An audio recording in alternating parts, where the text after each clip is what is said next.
आज भी याद है वो रात। सच्चा प्यार करने वालों के लिए। मैं योगेश एक मल्टीनेशनल कंपनी में कार्यरत था। उस समय मैं दिखने में काफ़ी ठीक ठाक था। उस समय नौकरी के लिए मुझे अपना गांव छोड़कर दिल्ली आना पड़ा था। दिल्ली में मैंने एक रूम किराए पर ले लिया था। 1 महीना हो गया था वहाँ रहते हुए। वहाँ के पड़ोसी भी बहुत मिलनसार थे और वहाँ का वातावरण भी। मैं उन लोगों के लिए नया या फिर पराया ऐसा कुछ भी नहीं था। बगल में एक शर्मा परिवार रहता था। उन लोगों से मेरा रिश्ता अपने आप ही जुड़ गया था। मैं अकेला रहता था, इसलिए उनका बड़ा बेटा रात के सोने के लिए मेरे यहाँ आ जाया करता था। उसे एक छोटी बहन भी थी, उससे छोटी थी लेकिन मेरे उम्र की थी। उसकी और मेरी अच्छी दोस्ती हो गई थी। गांव या फिर क्लास में भी कभी किसी लड़की से बात करने की मेरी हिम्मत ही नहीं हुई, लेकिन उससे बात करते समय कभी कुछ ऐसा लगा ही नहीं, बल्कि उससे बात करते समय ऐसा लगता था कि जैसे उसका और मेरा कोई रिश्ता हो। पर इस बारे में मैंने कभी उससे बात नहीं की, क्योंकि अगर मैंने उससे ये सब कहा और उसे बुरा लगा तो हमारी दोस्ती टूट जाएगी। उसकी और उसके परिवार के साथ जो मेरा रिश्ता जुड़ा था, मैं नहीं चाहता था कि वो टूटे। इसे संयोग कहें या कुछ और, लेकिन मेरा नाम योगेश और उसका योगिनी। मैं दिन भर की दिनचर्या अपनी माँ की बताया करता था। उसमें उसकी भी बातें होती थी।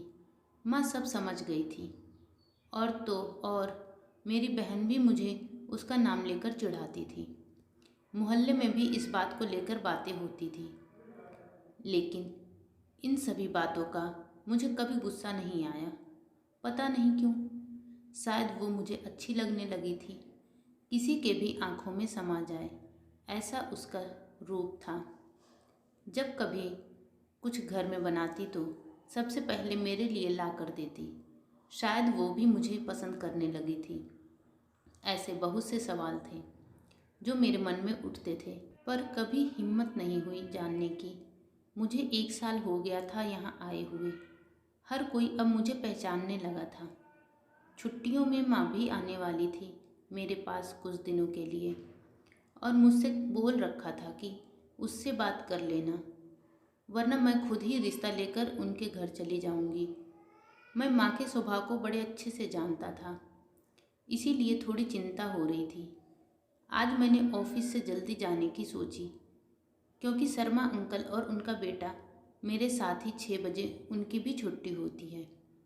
शर्मा आंटी 5 बजे सैर के लिए निकलती थी और आते आते अपने साथ सब्जी फल सब लेकर आती थी। इसका मतलब था कि मुझे उससे बात करने के लिए तकरीबन 2 घंटे थे। मेरे पास दूसरा ऑप्शन नहीं था, क्योंकि माँ ने सीधे रिश्ते की बात कही थी और मैं डरता था कि कहीं उससे मेरी दोस्ती न टूट जाए। और लेकिन वो मुझे चाहिए थी। ऑफिस के नीचे फूलों की दुकान से एक बुके लिया और मन भी बना लिया था कि अगर वो मना भी कर देती है तब भी दोस्ती तोड़नी नहीं है। जैसे जैसे मैं उसके घर की तरफ बढ़ रहा था, मेरे दिल की धड़कन बढ़ती जा रही थी। उसके घर से थोड़ी दूर पहले ही मैंने अपनी गाड़ी खड़ी कर दी। हाथ में बुके और चेहरे पे एक मुस्कुराहट। बहुत कुछ चल रहा था मेरे अंदर। वहाँ पहुँचा तो अलग ही दृश्य दिखाई पड़ा। उसके दरवाजे के सामने चप्पलों के ढेर लगे हुए थे। मेरी कुछ समझ में नहीं आ रहा था।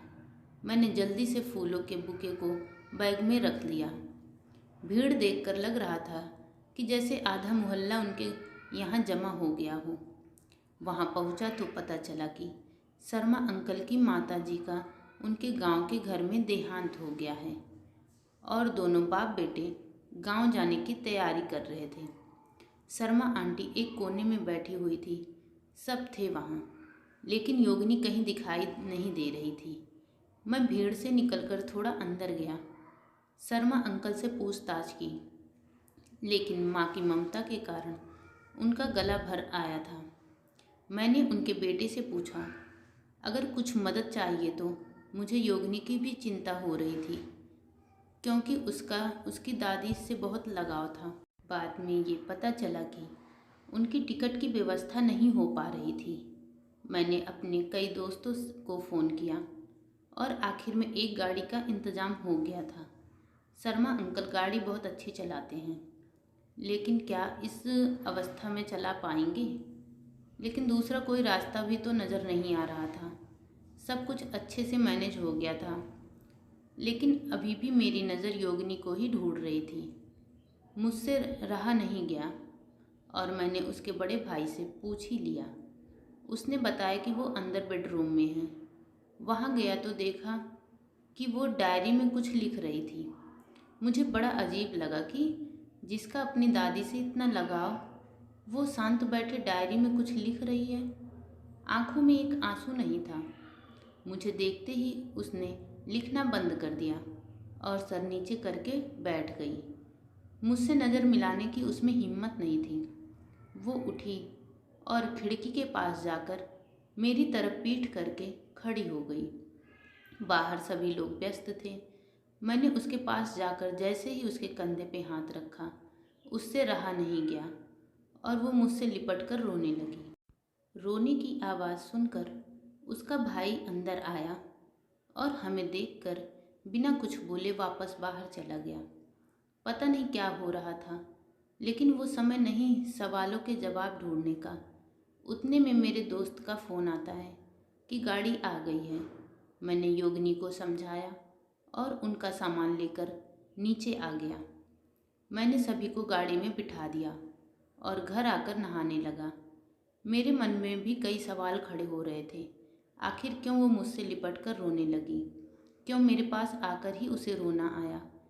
ऐसी स्थिति में वो क्या लिखे जा रही थी?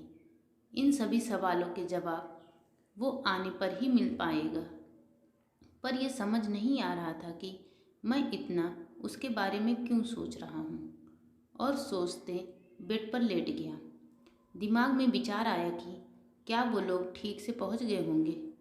फ़ोन करूँ क्या? फ़ोन करना इस वक्त ठीक न रहेगा, क्योंकि रात के 3 बज गए थे। नींद ही नहीं आ रही थी। अचानक बेल बजी। इतनी रात को कौन होगा? मैं इतना डरपोक भी नहीं था और भूत प्रेत इन सब पर मेरा विश्वास भी नहीं था। मैं दरवाजे के पास गया, कहीं चोर तो नहीं। मैंने फिर आवाज़ लगाई। बाहर से उत्तर भी आया। आवाज़ सुनकर मैं अपने आप को रोक नहीं पाया और दरवाज़ा खोला तो सामने योगिनी। मुझे अपनी आंखों पर विश्वास नहीं हो रहा था। वो अकेली हाथ में बैग लिए खड़ी थी और कोई भी उसके साथ दिखाई नहीं दे रहा था। वो अंदर आकर सोफे पर बैठ गई। मैं बाहर देख रहा था और बाकी सब कहाँ हैं? उसने कहा मैं अकेली आई हूँ। ये सुनकर मैंने दरवाज़ा बंद कर दिया। उसके चेहरे पर डर साफ नज़र आ रहा था। आंखों में आंसू थे और दिल की धड़कन मैं साफ सुन सकता था। उसे अपने पास देखकर मेरी भी धड़कन बढ़ती जा रही थी। अंदर से उसके लिए मैं एक गिलास पानी लेकर आया और उसके सामने मैं कुर्सी डालकर बैठ गया। मैंने उससे पूछा कि क्या हुआ, पर वह कुछ बताने की स्थिति में नहीं थी। बहुत डरी हुई थी और मेरे मन में अजीब ख्याल आ रहे थे। फिर उसने कहा कि कल मेरा एक इंटरव्यू है और जो बहुत ज़रूरी है, इसलिए मैं आधे रास्ते से लौट आई। ये कारण मेरी समझ से परे था। मैंने फिर उसे समझाया कि इंटरव्यू तो होते जाते रहेंगे, लेकिन दादी जिसे तुम सबसे ज़्यादा प्यार करती थी, उनके आखिरी दर्शन भी तो ज़रूरी है। लेकिन वो सुनने को तैयार नहीं थी और मुझे उस पर विश्वास ही नहीं बैठ रहा था। सिर्फ एक नौकरी के लिए ये वापस आ गई और शर्मा अंकल ने इसे भेज भी दिया, वो भी अकेले। कोई तो बात है जो मेरे मन में खटक रही थी। तभी मुझे एक बात खटकी। शाम को जब मैंने इसे देखा था, तब ये रो नहीं रही थी और ये तभी से जी कुछ अजीब बर्ताव कर रही है। ऐसा तो नहीं कि शर्मा अंकल को बिना बताए ही ये वापस लौट आई हो। अगर ऐसा हुआ तो उन्हें काफ़ी चिंता हो रही होगी। मैंने उससे कहा कि मैं तुम्हें छोड़ देता हूँ, लेकिन उसने मना कर दिया। ऐसा लग रहा था कि ये वो योगिनी है ही नहीं जो अपनी दादी से बहुत प्यार करती थी। मैंने उसे समझाना बंद कर दिया। रात के 3:30 बज रहे थे। थोड़ी देर में सवेरा होने वाला है। मैंने उसे थोड़ी देर आराम करने के लिए कहा, पर उसने मना कर दिया। उसने कहा कि ऐसी परिस्थिति में उसे नींद कैसे आ सकती है। आज की रात मैं यहाँ रुक सकती हूँ क्या? उसने पूछा। इतना सुनना था और मैं निशब्द, पर सहारा देना इसके अलावा और कोई रास्ता भी तो नहीं था। इतनी रात में अकेले कहाँ जाएगी? घर गई तो अकेले कैसे सो पाएगी? लेकिन अगर यहाँ रुकी तो लोग क्या कहेंगे? फिर सोचा, मेरे मन में तो पाप नहीं है और मैं सिर्फ और सिर्फ उसकी मदद कर रहा हूँ।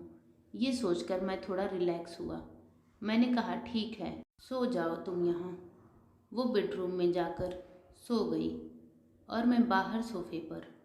लेकिन इस चीज़ के लिए भी उसने मना कर दिया था। उसने कहा कि तुम भी बेडरूम में सो जाओ। अब तो और मुझे समझ नहीं आ रहा था कि इसे आखिर हो क्या गया है। मैं सिर्फ सुबह होने की राह देख रहा था। उसका सुनने के सिवाय मेरे पास और कोई रास्ता भी तो नहीं था। अगर उसे मना करता तो उसको बुरा लगता, जो मैं नहीं चाहता था।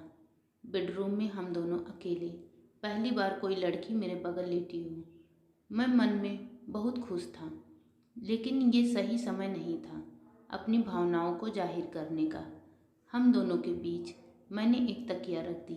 मैं लेटे लेटे बस पंखे को निहार रहा था। तभी आवाज़ आती है, योगेश, मुझे दादी की बड़ी याद आ रही है। वो भी पंखे को ही निहार रही थी। उसने हम दोनों के बीच की तकिया हटा दी और मेरे सीने पर सर रखकर ज़ोर ज़ोर से रोने लगी। मुझे अब कुछ समझ नहीं आ रहा था। कमरे में हम दोनों अकेले, बाहर रात का सन्नाटा, सिर्फ रात कीड़ों की आवाज़ 3 से ज़्यादा बज रहे थे। मुझे उसका रोना नहीं देखा गया। मैंने हल्के से उसकी पीठ पर हाथ रखा और उसे अपनी बाहों में ले लिया। वो भी एक छोटे बच्चे की तरह मुझसे लिपट गई और बोली, योगेश, तुम मुझे कभी छोड़कर तो नहीं जाओगे ना? मुझे नहीं पता उसने ये सवाल क्यों किया, पर उसकी भावनाएं मैं समझ गया था। नहीं, मैं तुम्हें छोड़कर कभी नहीं जाऊंगा। वो और मेरे करीब आ गई। अब मुझसे रहा नहीं गया। मैंने अपने हाथों से उसके चेहरे पर से उसके बाल हटाए और उसके माथे पर धीरे धीरे अपने होठ रखे। उसके दिल की धड़कन तेज हो गई थी। ये मुझे महसूस हो रहा था। अचानक मुझे लगा कि मैं कोई गलती तो नहीं कर रहा।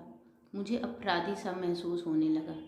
वो क्या कहना चाह रही थी, मेरे समझ नहीं आ रहा था। मैंने उससे पूछा, क्या बात है, इतना क्यों डर रही हो? उसने कहा, बचपन में जब माँ, पिताजी और भैया मारते थे तब मैं बहुत अकेला महसूस करती थी। उस समय एक दादी ही थी जो मुझे प्यार से अपने पास बुलाती थी और मैं भी उनसे लिपट जाया करती थी। उसके आंचल में अपने आप को बड़ा अच्छा महसूस करती थी और अपना मन हल्का करती थी। पर जब मुझे दादी के बारे में पता चला, उस समय मैं रोई नहीं, क्योंकि मेरे रोने की, मेरा मन हल्का करने की जगह इस दुनिया में नहीं रही। लेकिन शाम को जब मैंने तुम्हें देखा, मुझे ऐसा लगा मानो वो जगह मुझे फिर से मिल गई हो और मैं तुमसे लिपट कर रोने लगी। तुमसे लिपट कर ऐसा लगा मानो मैं अपनी दादी से लिपट कर रो रही हूँ। ये सब सुनकर दिल को बड़ी राहत मिली। क्या सही मैं उसके लिए इतना मायने रखता हूँ? मैं बेकार में ही उसे खोने के डर में जी रहा था। मैं बहुत खुश था। कभी सोचा भी नहीं था कि मेरे जीवन में ऐसा कुछ होगा। उसने खुद आकर मुझसे पूछा, मुझे जी चाहिए था, वो मुझे मिल ही गया। मेरे सवालों के जवाब खुद ही मिल गए थे, पर हमारे प्यार की शुरुआत ऐसी होगी ये नहीं सोचा था। मैंने भी सोच लिया था कि उसे अपने से कभी दूर जाने नहीं दूंगा। उसके ऐसे बोलने से मैं तो हमारी शादी के ही सपने सजाने लगा था। फिर भी खुद को संभाला और उसे गले लगा। मैंने उस तक पहुंचने की कोशिश की और शायद वो पहुंच भी गई थी। ऐसे लग रहे थे कि मैं बाहर जाकर ज़ोर से चिल्लाऊं, पर सब कुछ मन को अच्छा लगे इसलिए नहीं करना चाहिए। ये सच है, मेरे जीवन की वो पहली रात थी जब मुझे मेरी माँ की याद नहीं आई। मैंने उसकी दादी की जगह ले ली थी, तो शायद उसने मेरी माँ की। उस रात हम दोनों सोए नहीं। हमने बहुत सारी बातें की, यहाँ तक कि अपने बच्चों के नाम क्या रखेंगे ये भी। वो अपनी दादी का दुख भूल गई थी।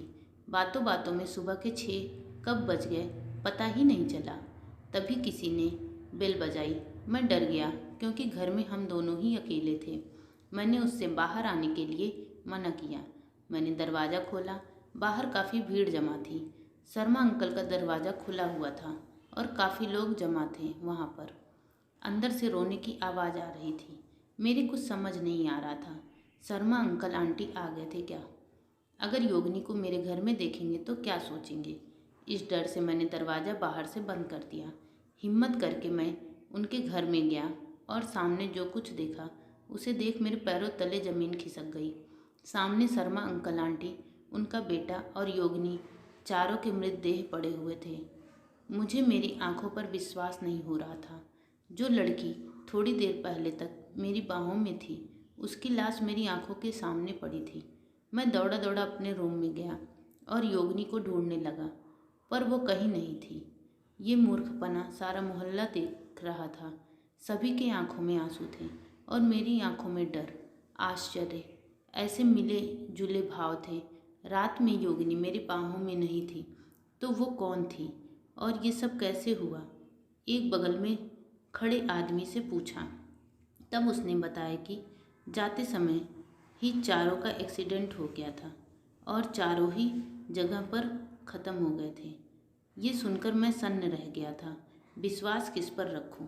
ये आदमी जो बता रहा है उस पर, या जो रात भर मेरी बाहों में थी उस पर, या जो मेरे सामने था उस पर?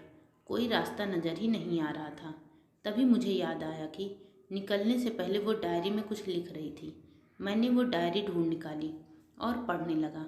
उसमें सिर्फ और सिर्फ मेरे बारे में ही लिखा था। मैं जो करता वो सब, उसके साथ जो बातें होती वो सब। मैं डायरी के आखिरी पन्ने पर आ गया था। देखा तो उसमें वही लिखा था जो रात में वो मेरे बाहों में होने पर बोल रही थी, और बर्ताव भी वो बिल्कुल ऐसा ही कर रही थी। मुझे विश्वास ही नहीं हो रहा था कि ऐसे कैसे हो सकता है। और फिर मेरी आंखों से आंसू आने लगे और उस डायरी को हाथ में लेकर मैं उसके मृतदेह के पास गया और उसे पकड़कर रोने लगा। अब आप कहोगे कि ऐसा कैसे हो सकता है, तो सच्चा प्यार जाहिर करने की ज़रूरत नहीं पड़ती। वो तो हर पल हर क्षण हमारी सांसों में, हमारी धड़कनों में रहता है। उसे बयान करने की ज़रूरत नहीं पड़ती। ये तो बस एक एहसास होता है। अगर आपको मेरी स्टोरी पसंद आई हो तो प्लीज़ लाइक और सब्सक्राइब ज़रूर करिए। धन्यवाद।